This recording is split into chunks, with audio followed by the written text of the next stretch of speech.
A'udzu billahi samil alim minasyaitonir rajim. Bismillahirrahmanirrahim.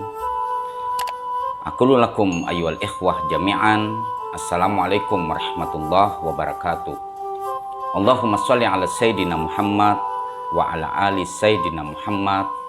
Fataqabbal syafa'atahu fi ummatih warfa' darajatah.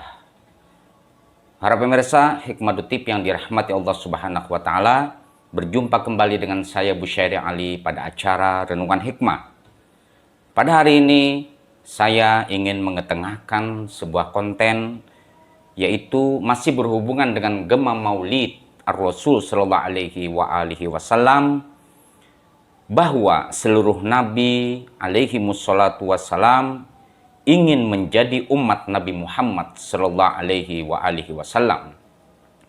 Saya ingin mendahului tentang tema ini, bahwa betapa agungnya keberadaan Sayyidul Anbiya wal Mursalin, yaitu Nabi Muhammad Sallallahu Alaihi Wasallam, sehingga Nabi Muhammad Sallallahu Alaihi Wasallam merupakan pemimpin dari seluruh Nabi dan Rasul, di mana para nabi yang diutus Allah Subhanahu wa taala di permukaan bumi ini ingin menjadi umat Nabi Muhammad sallallahu alaihi wasallam, dan Nabi Muhammad sallallahu alaihi wasallam nantinya bertindak sebagai saksi dari keimanan para nabi seluruhnya, dari Nabi Adam sampai Nabi Isa alaihi musallatu wassalam, adalah bertindak sebagai saksinya akan proklamasi keimanan mereka itu adalah Nabi Muhammad Sallallahu Alaihi Wasallam. Pertama saya sampaikan Quran surah An-Nisa ayat 41. A'udzubillahi minasyaitonir rajim. Bismillahirrahmanirrahim. Fa kaifa idza ji'na min kulli ummatin bisyahidin wa ji'na bika ala haula'i syahidan. Dan bagaimana jika kami mendatangkan dari setiap umat seorang saksi, dan kami mendatangkanmu wahai Muhammad yang akan menjadi saksi ala haula'i syahidan, yang akan menjadi saksi terhadap seluruh para nabi alaihi musholatu wassalam. Ayat ini berbicara tentang kesaksian, di mana setiap umat, setiap kaum nanti akan bersaksi di hadapan Allah Subhanahu wa taala, dan sebagai saksinya adalah nabi yang diutus kepada suatu kaum tersebut. Setiap nabi menjadi saksi bagi kaumnya. Misalnya Nabi Adam alaihi salatu wassalam, Nabi Nuh alaihi salatu wassalam, sampai dengan Nabi Isa alaihi salatu wassalam, setiap kaum diturunkan orang-orang yang memberi petunjuk kepada mereka, seorang nabi atau orang-orang yang mulia, dia akan menjadi saksi bagi kaumnya.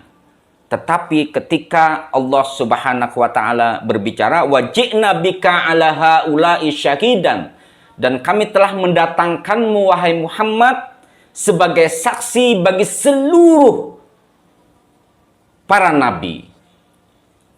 Ini adalah kedudukan Nabi Muhammad Sallallahu Alaihi Wasallam yang diperkuat oleh ayat 81 dari surah Ali Imran, wa sadaqallahul aliyul azim, wa id akhadallahu mitsaqan nabiyyina lamma ataitukum min kitabin wa hikmatin thumma ja'akum rasulun musaddiqul lima ma'akum latu'minanna bih wa latansuranna qala aqrartum wa akhadtum ala dzalikum isri qalu aqrarna qala fashhadu wa ana ma'akum minasyahidin. Dan ingatlah ketika Allah Subhanahu wa taala mengambil perjanjian dari para nabi. Allah Subhanahu wa taala mengambil mitsaq atau perjanjian dari para nabi, manakala aku memberikan kitab dan hikmah kepadamu, lalu datang kepada kamu seorang rasul yang membenarkan apa yang ada pada kamu, Muhammad. Niscaya kamu akan sungguh-sungguh beriman kepadanya dan menolongnya. Jadi Allah Subhanahu wa Ta'ala mengambil perjanjian kepada seluruh para nabi dari zaman Nabi Adam sampai Nabi Isa alaihi salatu wassalam, dan Allah Subhanahu wa Ta'ala, niscaya kamu akan sungguh-sungguh beriman kepadanya dan menolongnya. Allah berfirman, Allah Subhanahu wa Ta'ala berfirman, aqrartum wa aqstum ala dzalikum isri, apakah kalian setuju dan menerima perjanjian dariku atas yang demikian itu? Allah mengatakan kepada seluruh nabi, apakah kalian setuju untuk mengambil sebuah perjanjian yang telah aku tetapkan, bahwa seluruh para nabi berikrar akan sebuah perjanjian untuk beriman kepada Rasulullah Shallallahu Alaihi Wasallam, yaitu Sayyidul Wujud Al-Mustafa Muhammad Shallallahu Alaihi Wasallam. Kemudian para nabi kemudian mereka berkata, aqrarna, kami berikrar, kami telah berikrar. Qala, Allah berfirman, fashhadu wa ana ma'akum minasyahidin. Saksikanlah, Allah berfirman, saksikanlah, sesungguhnya aku bersama kalian akan menjadi saksi bagi kalian bahwa kalian telah mengikrarkan beriman kepada Nabi Muhammad sallallahu alaihi wasallam. Jadi kedudukan Nabi Muhammad sallallahu alaihi wasallam menjadi saksi bagi seluruh nabi dari Nabi Adam sampai Nabi Isa alaihi salatu wassalam. Ma'asyiral ikhwah yang dimuliakan Allah Subhanahu wa Ta'ala, Nabi Muhammad sallallahu alaihi wasallam sangat dirindukan oleh para nabi terdahulu. Beliau adalah sosok seorang nabi yang diutus terakhir, tetapi diciptakan pertama kali. Bahkan Allah Subhanahu wa Ta'ala di dalam hadis qudsinya mengatakan, yang diriwayatkan oleh Jabir Al-Ansori, Allah berfirman, laulaka ya Muhammad ma khalaqtul afla. Kalaulah bukan karenamu wahai Muhammad, aku tidak menciptakan seluruh ciptaan. Artinya Allah Subhanahu wa Ta'ala tidak menciptakan nabinya. Allah Subhanahu wa Ta'ala tidak menciptakan langit, bumi, tumbuh-tumbuhan, gunung, laut, dan seluruh ciptaan. Allah tidak menciptakan malaikat, Allah tidak menciptakan manusia, Allah tidak menciptakan para nabi, kecuali dengan keberadaan Rasulullah Sallallahu Alaihi Wasallam.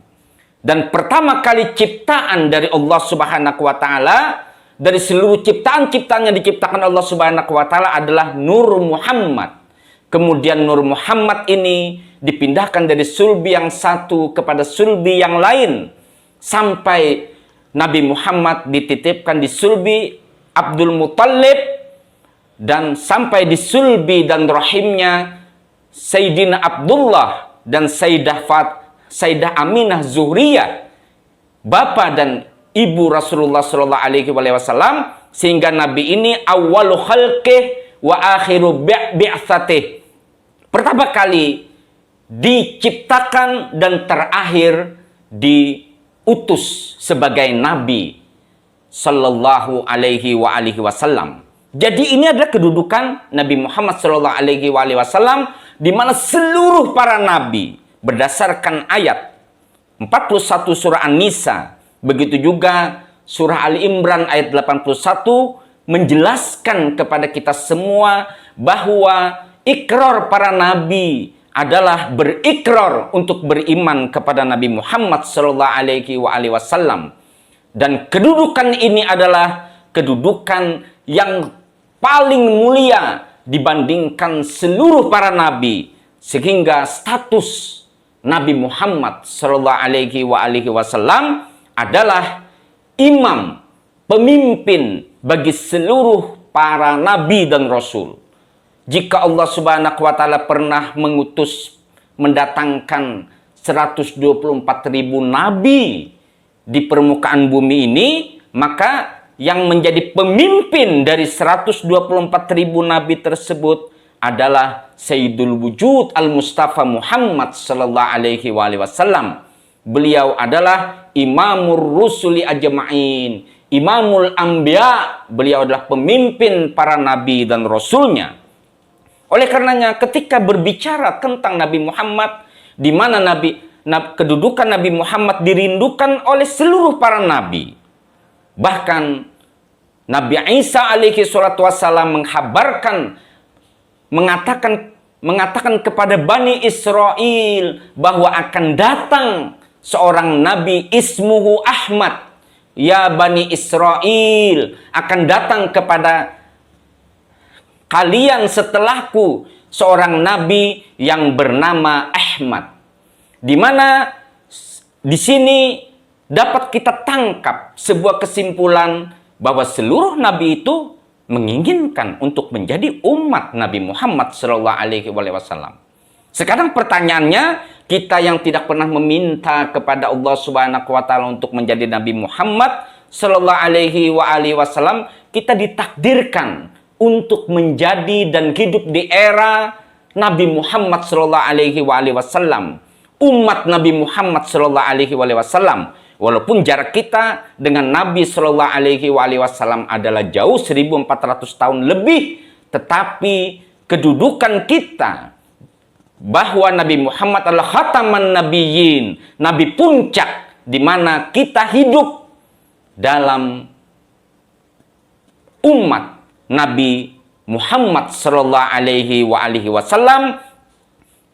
Sudah saya jelaskan pada renungan hikmah yang telah lalu, bagi seseorang yang menjadi umat Nabi Muhammad sallallahu alaihi wasallam, kewajiban baginya untuk mensyukuri nikmat terbesar dari Allah Subhanahu wa taala. Orang yang kufur terhadap nikmat Allah Subhanahu wa taala sebagai umat Nabi Muhammad sallallahu alaihi wasallam, dia akan mendapatkan azab yang pedih dari Allah Subhanahu wa taala bagi orang yang tidak mensyukuri nikmat ini. Sedangkan para nabi, seluruh para nabi yang maksum itu merindukan dan menginginkan untuk menjadi umat Nabi Muhammad sallallahu alaihi wasallam. Semoga kita semua terus konsisten, istiqomah berjalan di atas agama Nabi Muhammad sallallahu alaihi wasallam dan menggelorakan cinta kita kepada Nabi Muhammad sallallahu alaihi wasallam dan ahlul bait beliau. Dan cinta yang benar itu adalah menumbuhkan kepatuhan kepada Nabi Muhammad sallallahu alaihi wasallam. Dengan kepatuhan inilah kita akan menyatu dengan Nabi Muhammad. Rasa cinta ini akan menggelora, dan apa saja yang diperintahkan oleh Nabi Muhammad dan orang yang dicintai oleh Nabi Muhammad sallallahu alaihi wasallam, kita akan mengatakan sami'na wa ata'na, kami mendengar dan kami taat. Mudah-mudahan apa yang saya sampaikan bermanfaat. Semoga Allah Subhanahu wa taala memelihara diri kita dari keburukan hawa nafsu kita dan syaitan yang terkutuk. Sampai berjumpa pada renungan hikmah yang akan datang. Al-afu minkum. Assalamualaikum warahmatullahi wabarakatuh.